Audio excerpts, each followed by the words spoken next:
नमस्कार दोस्तों। चाइना और पाकिस्तान ने मिलके यूएसए और ईरान की वॉर को रुकवाने के लिए 5 पॉइंट का एक पीस प्लान पेश किया है दुनिया के सामने। आज हम उसी के बारे में डिस्कस करेंगे कि ये 5 पॉइंट्स कितने लॉजिकल हैं। पहली बात, इसमें जो इफेक्टेड पार्टीज हैं वो 3 हैं, ईरान, इजराइल और यूएसए। क्या इन तीनों में से कोई इस प्लान का हिस्सा है या केवल ये एक सजेशन है? और दोस्तों, कभी आपने ये नोटिस किया है कि हर युद्ध में एक पीस प्लान जरूर आता है और हर बार उसमें वो ही पुराने पॉइंट्स होते हैं, जैसे सीज फायर, डायलॉग, यूएन। सुनने में तो ये सब वही पुराना लगता है, लेकिन आज असली सवाल ये है कि क्या जो ये 5 पीस पॉइंट्स हैं, इसमें क्या कुछ नया है या सिर्फ ये वही पुराने शब्दों का एक पैकेज है? अब यहां ध्यान से सुनिए। चाइना और पाकिस्तान साथ में आते हैं, यांग यी और इशाकदार एक 5 पॉइंट प्लान पेश करते हैं, लेकिन असली बात यह है कि इन पांचों पॉइंटों में मेरे हिसाब से कुछ भी नया नहीं है, कुछ भी नया नहीं है। और यहीं से एक नई कहानी शुरू होती है। मैं आपको एक एक पॉइंट पे डिस्कस करके बताऊंगा कि मैं ऐसा क्यों बोल रहा हूं। पहला पॉइंट, इमीडिएट सीज फायर होना चाहिए। थोड़ा ठहरो, ये नया कैसे है? हर कॉन्फ्लिक्ट में सबसे पहली डिमांड यही होती है, चाहे आप यूक्रेन वॉर ले लो, गाजा का कॉन्फ्लिक्ट ले लो, लेबनान में टेंशंस ले लो, इराक में ले लो, आप किसी भी कंट्री में ले लो, सीरिया में ले लो, सब जगह केवल यही लाइन आती है, सबसे पहले सीज फायर। तो सवाल यहां पे यह है कि अगर सीज फायर इतना ही इफेक्टिव है, तो ये युद्ध रुकते क्यों नहीं है केवल इस लाइन बोलने से? और क्यों हर सीज फायर कुछ दिनों के बाद टूट जाता है? यह आपने बिल्कुल देखा होगा गजा के केस में, वेस्ट बैंक के केस में, यही होता आ रहा है। और अब यहां पे एक लूप होल देखिए, सीज फायर होगा कैसे, कौन एनफोर्स करेगा, इसकी कोई क्लियरिटी नहीं है, कोई मैकेनिज्म नहीं है। मतलब ये केवल एक स्टेटमेंट है, कोई स्ट्रेटजी नहीं है। कैसे करना है ये सामने नहीं आया। अब डिस्कस करते हैं दूसरा पॉइंट। कहते हैं जी, dialogue is the only option. सुनने में तो बहुत आइडियल लगता है, ये बात सही भी है। लेकिन आप ये सोचिए, इस केस में डायलॉग कब पॉसिबल है? जब दोनों पक्ष रेडी हों। क्या यहां पे दोनों पक्ष रेडी हैं? यूएस प्रेशर बना रहा है, ईरान ट्रस्ट नहीं कर रहा है, तो डायलॉग कैसे होगा? ग्राउंड रियलिटी में तो ये एग्जिस्ट करता ही नहीं है। अब यहां पे भी लूप होल समझिए। प्लान कहता है टॉक कीजिए, लेकिन ये नहीं बताता कि कौन शुरू करेगा, किस प्लेटफॉर्म पे होगा, किस कंडीशन पे होगा। यानी कोई डायरेक्शन नहीं है, ये सिर्फ एक सजेशन दे दिया गया, एक लेमैन सजेशन कि भाई डायलॉग कीजिए। तीसरा point, protect civilians and infrastructure. भाई ये तो बेसिक रूल है, जेनेवा का कन्वेंशन है, ये तो पहले से ही ये बात कहती है। तो इसमें नया क्या है? कुछ भी नहीं है। अब यहां सुनिए, जब भाई साहब जब मिसाइल गिरते हैं ना, तो क्या वो पूछ के गिरते हैं कि सिविलियन है या मिलिट्री है या कहाँ गिर रहे हैं? और मॉडर्न वॉरफेयर जो है, ये इतना ब्लर हो गया है कि यहाँ पे एनर्जी प्लांट्स और जितने भी इंस्टॉलेशंस हैं, उनको जानबूझ के निशाना बनाया जाता है और ये कहा जाता है कि हम तो इस पे निशाना बना ही नहीं रहे थे। तो ये डिसाइड कौन करेगा कि कौन-सा टारगेट लेजिटिमेट है और कौन-सा लेजिटिमेट नहीं है? इसका भी कोई आंसर नहीं है किसी के पास। और एक point, secure shipping lines in state of Hormuz. अब देखिए, ये पॉइंट तो सबसे क्रिटिकल है, ये दुनिया जानती है। लेकिन साथ में ये बहुत ज़्यादा हॉलो भी है, क्यों? भाई साहब, ये प्रॉब्लम कोई आज की तो है नहीं। 1980 से टैंकर वॉर से ये हॉर्मुज जो है वो हमेशा से बहुत सेंसिटिव रहा है। अब इसमें क्या कुछ नया है? कुछ भी नहीं। अगर आपने ये बोला है कि भाई स्टेट ऑफ हॉर्मुज सबके लिए खुला होना चाहिए, तो आप ये तो उसमें कुछ लिखते कि इसमें सिक्योरिटी कौन देगा? यूएस की नेवी देगी, ईरान देगा या कोई मल्टीनेशनल फोर्स बनेगी। प्लान तो आप कुछ दे नहीं रहे हैं, आप हेडलाइन दे रहे हैं केवल। मतलब कि रिस्पांसिबिलिटी तो आप कहीं क्लियर कर ही नहीं रहे। और जब तक कि रिस्पांसिबिलिटी क्लियर नहीं होती, तब तक भाई साहब अकाउंटेबिलिटी नहीं हो सकती। और अब 5वां पॉइंट, यूएन चार्टर सेंट्रल होना चाहिए। सुनने में तो दोस्तों ये बहुत पावरफुल बात लगती है, लेकिन ग्राउंड रियलिटी क्या है? यूएन कितनी बार फेल हुआ है? अरे छोड़ो यार, फेल कितनी बार पास हुआ है आज तक? इराक वॉर में पास हुआ, सीरिया का क्राइसिस में वॉर हुआ, कितने रिजोल्यूशंस पास हुए, लेकिन इंप्लीमेंट हुए कि नहीं हुए? कितने रिजोल्यूशन पास हुए? नेतन्याहू के अगेंस्ट में हुए ना, 100 से ज्यादा रेजोल्यूशन पास। क्या हुआ उसका? ट्रम्प नहीं, सॉरी, ये पुतिन के अगेंस्ट में हुए, बहुत से रेजोल्यूशन पास हुए। क्या हुआ उसका? क्या आप ऐसा कह के यूएन को सडनली पावरफुल बना देना चाहते हो क्या? या सिर्फ आप यहाँ पे केवल उसका नाम यूज कर रहे हो? भैया, यूएन का रोल डिफाइन ही नहीं है यहाँ पे। क्या करेगा यूएन? पावर क्या है? जब जब अमेरिका उसके अंदर इन्वॉल्व है, पीस कीपिंग करेगा क्या? मीडिएशन करेगा क्या? सैंक्शन करेगा क्या? कुछ तो उसके हाथ में नहीं है। तो यूएन तो यहाँ पे एक सिंबलिज्म है, कोई सिस्टम नहीं है, ना कोई मानता है। इंडिया ने ऑपरेशन सिंदूर किया था, क्या परमिशन ली थी यूएन की? गाजा में स्ट्राइक करने के पहले नेतन्याहू ने परमिशन लिया था क्या? अरे छोड़ो यार, ईरान वॉर के पहले अमेरिका ने पूरे इरानियन न्यूक्लियर सिस्टम को उन्होंने उड़ा के रख दिया था, तो क्या परमिशन ली थी यूएन की? आज यूएन याद आ रहा है। अब ये पूरी पिक्चर, ये पांचों पॉइंट है ना, इनको जरा जोड़ के देखिए। मेरे हिसाब से ये केवल एक 5 स्टेटमेंट्स हैं, लेकिन एक भी उसमें से एक्शनेबल नहीं है, एक भी मेजरेबल नहीं है और एक भी एनफोर्सेबल नहीं है। अगर 3 चीजें नहीं है भाई साहब, तो ये प्लान किस काम का है? ये सॉल्यूशन है या ये एक केवल एक डिप्लोमेटिक डॉक्यूमेंट बना दिया?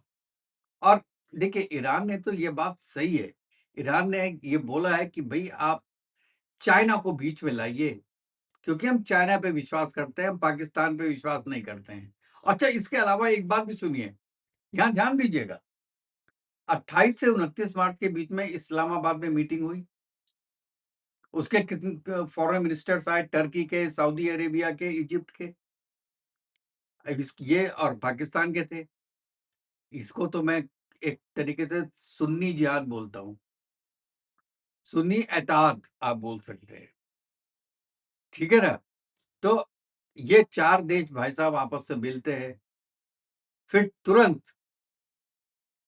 जो डिप्टी प्राइम मिनिस्टर है पाकिस्तान के, वो भागते हैं चाइना, चाइना में मीटिंग करते हैं। तो भाई साहब, ये जो 4 लोगों की मीटिंग हुई थी पाकिस्तान में, उसका क्या हुआ? क्या यही डिसीजन हुआ कि हम चाइना भागेंगे और चाइना में जाके बात करेंगे? और एक बात आपको बता दूं दोस्तों, ये 2 दिन के लिए मीटिंग के लिए आए थे, लेकिन पहले दिन ही चले गए सब। टर्की, सऊदी अरेबिया, इजिप्ट, तीनों के जो मिनिस्टर्स आए थे, वो पहले दिन ही मीटिंग करके चले गए, क्योंकि वो जानते कुछ होने वाला है नहीं। और इन तीनों को लग गया था कि पाकिस्तान अपनी औकात से ज़्यादा खेलने की कोशिश कर रहा है। वैसे अगर पाकिस्तान के इस इफ़ेक्ट से कहीं पर भी पीस आता है, मैं कहता हूँ 1% पीस भी आता है, तो इसमें हमको बुरा मानने की ज़रूरत नहीं है। लेकिन क्योंकि पाकिस्तान के हाथ में है क्या? इसको पूछता क्या है?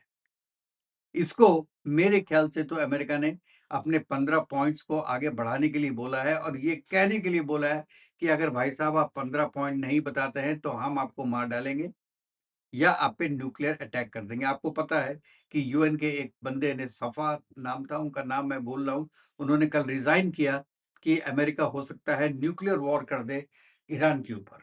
क्या इसीलिए भेजा है पाकिस्तान को बोलने के लिए और धमकाने के लिए ईरान को कि हम न्यूक्लियर अटैक कर देंगे? जिसके पास न्यूक्लियर बम है ही नहीं, आप उस कंट्री पे न्यूक्लियर अटैक करेंगे, आपकी इज़्ज़त क्या रह जाएगी पूरे वर्ल्ड में? लेकिन अमेरिका की पॉलिसी है, जैसे इंडिया की पॉलिसी है कि हम फर्स्ट यूज़ नहीं करेंगे, लेकिन अमेरिका की पॉलिसी है कि वो फर्स्ट यूज़ करेगा। और लेकिन उसकी एक पॉलिसी और भी है कि वो ऐसे देश पे भी जाके हमला कर सकता है, न्यूक्लियर अटैक कर सकता है जिनके पास न्यूक्लियर हथियार नहीं है, in case of Iran, in case of Japan जो उन्होंने वर्ल्ड वॉर में किया था। दे कैन डू एनीथिंग और उससे क्या होगा? अमेरिका की ये वॉर हारते-हारते जीत जाएगा। बुरे हाल हैं, देखिए जाके जाके पीस मेकिंग वही करता है जो हार रहा होता है। जैसे आपने ऑपरेशन सिंदूर में देख लिया, इंडिया ने बोल दिया था कि डीजीएमओ पाकिस्तान का बात करेगा तो हम करने को तैयार हैं, रुकने को तैयार हैं तो हम रुकेंगे नहीं। डीजी का फ़ोन आया पाकिस्तान के, तब इंडिया के डीजीएमओ ने बोला ठीक है चलो भाई, हार मान लो, हम वार बंद करते हैं। तो पीस मेकिंग कौन करता है? पीस मेकिंग करता है जो हार रहा होता है। और आप बहुत क्लियरली ये चीज़ हो रही है इसके अंदर कि पीस मेकिंग के लिए कौन जा रहा है। ईरान ने तो एक बार भी नहीं बोला कि हम पीस मेकिंग करने को तैयार हैं और अमेरिका ऊपर से नीचे तक केवल यही बोल रहा है कि हम पीस मेकिंग करने को तैयार हैं, हम बात करने को तैयार हैं। अरे! ईरान वाले तो मेरे पैरों पे आके गिरे हुए हैं कि आप डील कर लीजिए, डील कर लीजिए। बिज़नेसमैन है ना, इसको डील के सिवा कोई चीज़ नज़र ही नहीं आती। तो वो डील करवा रहा है। अब चलिए अपने पॉइंट वापस आते हैं कि ये चारों देश आपस में मिलते हैं, फिर बीजिंग में मिलते हैं, फिर चाइना जुड़ता है, प्लान आता है। अब ये अमेरिका की तरफ से क्या कोई सीरियस डिप्लोमेसी हो रही है? अगर अमेरिका की तरफ से ये सीरियस डिप्लोमेसी हो रही है, तो जो आउटकम है, वो इतना जेनेरिक क्यों है? इतना वेग क्यों है? जो 5 पॉइंट्स हैं, वो तो उसके लिए चाइना जाने की ज़रूरत नहीं थी यार। वो तो हमारे ऑफ़िस में बैठते तो हम बता देते ये 5 पॉइंट। हो सकता है 10 पॉइंट बता देते।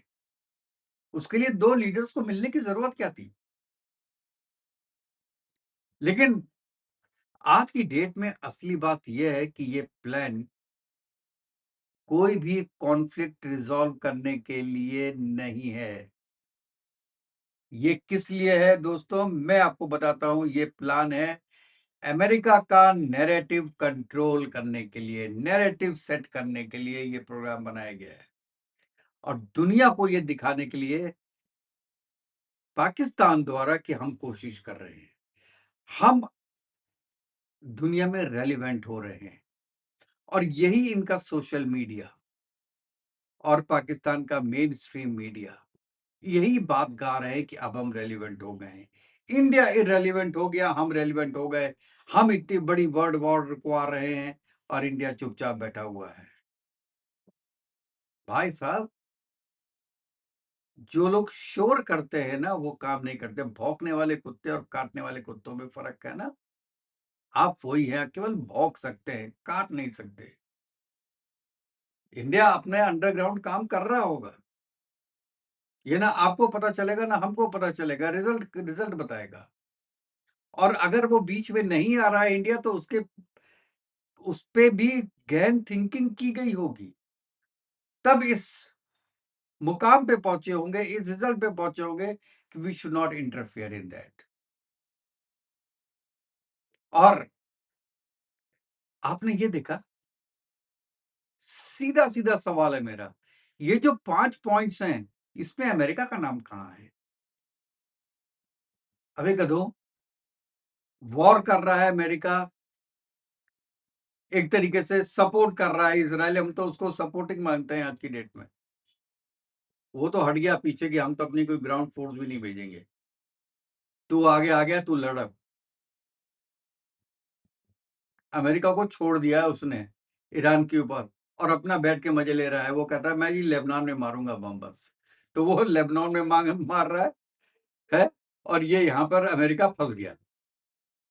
अब अमेरिका का ये हालत है कि वो ऐसा गस्सा है, वो ना निगल सकता है, ना खा सकता है। दोनों ही काम नहीं कर सकता वो। ये अमेरिका का हालत बना दिया है, इसलिए अमेरिका पूरे वर्ल्ड में पीछे पड़ा है कि शांति करा दो। हाँ, अमेरिका की पावर इतनी है कि खत्म करना चाहे तो खत्म कर देगा। उसको क्या करना है, 2 न्यूक्लियर बॉम्ब डालने, खत्म हो जाना है यार, लाखों करोड़ों आदमी मर जाएँगे। और अभी कल सुबह 6:30 बजे इंडियन टाइम में आपको पता है कि वो एक देश के नाम संदेश करने वाले हैं ट्रम्प तो। अब हम देखते हैं, मैं इसके बारे में वीडियो बना रहा हूँ इसके बाद। देखते हैं कि वो उसमें क्या कहना चाहते हैं। लेकिन मुझे लगता है कि वो अपने कुछ जो सजेशंस हैं, पॉइंट्स हैं, वो ओपनली रखेंगे। लेकिन मैं ट्रम्प साहब से एक बात कह देना चाहता हूँ, अपने यूट्यूब चैनल के माध्यम से, कि आप किसी को गिरा के, किसी की इज़्ज़त उतार के, एक रिस्पेक्टेबल आदमी को, रिस्पेक्टेबल कंट्री को आप बहुत बड़ी दुश्मनी मोल ले रहे हैं। शायद वो आज के दिन ना बोल पाए, जैसे कि जितने नेटो कंट्रीज़ के चीफ हैं, वो पहले नहीं बोल पा रहे थे आपके सामने, आज सब आपके अगेंस्ट में आ गए। आ गए कि नहीं आ गए? आप सऊदी प्रिंस को गालियाँ दे के बात कर रहे हो, किसिंग माय ऐस, ये सेंटेंस बोल रहे हो, ठीक है। मैं ये मानता हूँ आपकी बात ट्रम्प साहब, कि ये सेंटेंस जो है, उसका अगर आप शाब्दिक मतलब निकालेंगे तो वो बहुत गलत होता है। लेकिन यूएस में नॉर्मली ये बोलचाल की भाषा में यूज़ होता है। लेकिन फिर भी एक आपके साथी के बारे में, जिसने कि $600 बिलियन इन्वेस्टमेंट करने का प्रॉमिस किया है आपकी कंट्री में, जो कि आपका साथी है, उसके बारे में ऐसी बातें करना, क्योंकि आप प्रेसिडेंट हैं यूनाइटेड स्टेट्स ऑफ अमेरिका के, आपको सोचना चाहिए था। आप घर पे बात नहीं कर रहे हैं, अपनी बीवी-बच्चों से बात नहीं कर रहे हैं, अपने दोस्तों से बात नहीं कर रहे हैं, क्योंकि हर चीज़ का पॉलिटिकल रिपरकशन होता है। और एमबीएस तो बड़े फेमस हैं इस बारे में, कि उनकी बात जो दिल में लग जाए, जैसे इमरान खान की लग गई थी उनको, बर्बाद कर दिया, जेल में पड़ा है इमरान खान केवल एमबीएस के चक्कर में। तो किसी की इज़्ज़त उतारने के पहले आपके पास तो जो भी आता है, आप जापान की प्रेसिडेंट आ रही है, आप प्राइम मिनिस्टर आ रही है, वो आपका हग भी कर रही है, आपकी हर बात मान भी रही हैं, तब भी आप उनको पर्ल हार्बर के बारे में याद दिला रहे हैं। आपके दोस्त तो कोई रह ही नहीं गया आज की डेट में, कोई नहीं रह गया पाकिस्तान को छोड़ के। इसीलिए आपने पाकिस्तान को पकड़ा हुआ है, क्योंकि वो ही बेवकूफ़ है, वो ही बिना अकल के काम करता है। और आपने आपने खुद ये बात बोली थी, खुद ये बात ये बोली थी कि मुझे लूज़र्स पसंद हैं। मैं लूज़र्स के साथ रहना चाहता हूँ। क्यों? क्योंकि लूज़र अपनी बात नहीं कर सकता, वो मेरी बात सुनेगा। और अगर वो लूज़र नहीं हुआ तो वो अपनी बात करेगा, मुझे सुनना पड़ेगा। ये आपने बहुत अच्छा रेफ़रेंस दिया था। ठीक है, आपने पाकिस्तानी जनरल के हिसाब से ये रेफरेंस नहीं दिया था, लेकिन फिट बिल्कुल बैठता है कि आपको लूज़र्स पसंद हैं।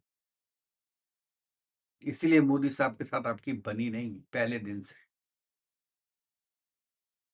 क्योंकि आपको लूज़र्स पसंद हैं। आपने सोचा था कि यूएन कंट्रीज़ और सॉरी नेटो कंट्रीज़ और यूरोप के जितने भी लीडर्स हैं, सब लूज़र्स हैं। आपने उनको लूज़र समझ के सामने बिठाया, चाहे वो साउथ अफ्रीका का था चीफ, तो भी आपने बिठाया। लेकिन बाद में आपको पता चला, हल्के-हल्के से, कि ये लूज़र्स नहीं थे। आपके सामने लूज़र्स दिखाने की कोशिश कर रहे थे। अब दोस्तों लास्ट में आते हैं, सीधा-सीधा सवाल मैं पूछता हूँ कि ये जो पीस प्लान है, क्या ये कोई डिप्लोमैटिक ऑप्टिक्स है? या ये कोई सॉल्यूशन है? या सिर्फ एक टाइम बाइंग स्ट्रेटजी है? और सबसे बड़ा सवाल, अगर इतने सालों से यही 5 पॉइंट पे कॉन्फ्लिक्ट दोहराए जा रहे थे, तो क्या दुनिया जानबूझकर सेम स्क्रिप्ट रिपीट कर रही है? या बहुत बड़ी बात बोल रहा हूँ, कोई भी सच में युद्ध रोकना चाहता ही नहीं है? मैं चाइना की बात कर रहा हूँ।